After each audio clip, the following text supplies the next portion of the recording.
Hi, today we discuss about the topic Mutarotation. What is Mutarotation?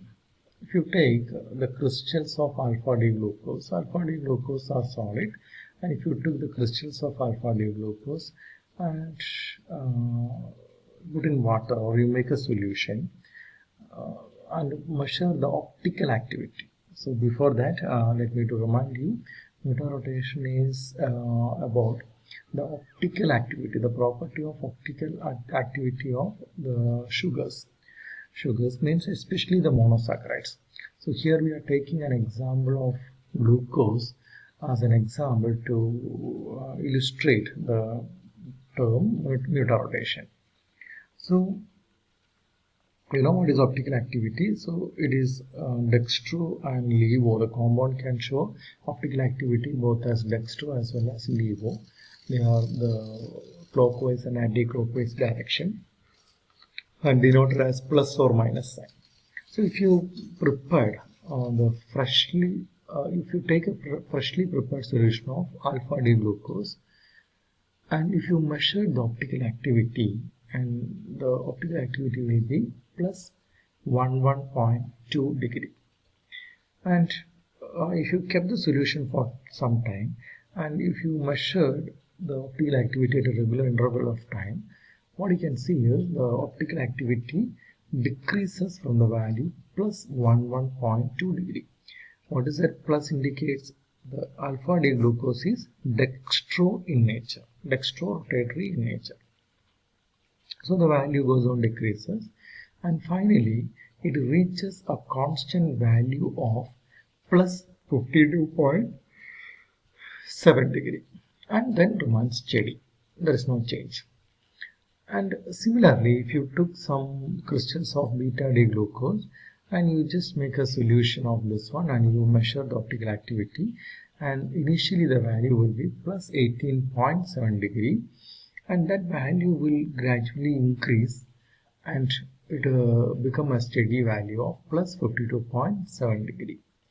So this change in optical rotation or specific rotation of a sugar solution with the time until it reaches a constant value or constant equilibrium value is called Mutarotation.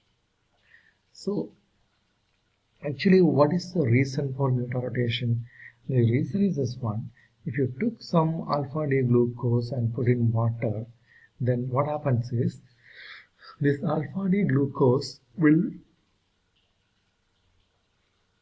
go rearrangement, reversible rearrangement. You can see here forward and backward arrow to get the straight chain formula or the open chain formula, and which again will changes into the beta-D-glucose structure.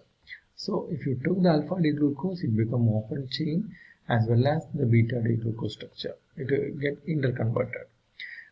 But finally, at equilibrium, what happens is it reaches into a constant value. A constant value means in solution there will be 84% will be the beta-D-glucose and about 16% will be alpha-D-glucose, and you will have a negligible composition of the open chain structure at equilibrium. So this is the reason why the optical activity decreases. See, I made a mistake regarding the composition. And the mistake was regarding the composition. The actual is for alpha-D-glucose it is 34%, while that for your beta-D-glucose is the remaining 66%, not 14 and 86. Sorry. So if you take some alpha-D-glucose and put in water at equilibrium, what happens is it remains about 34%.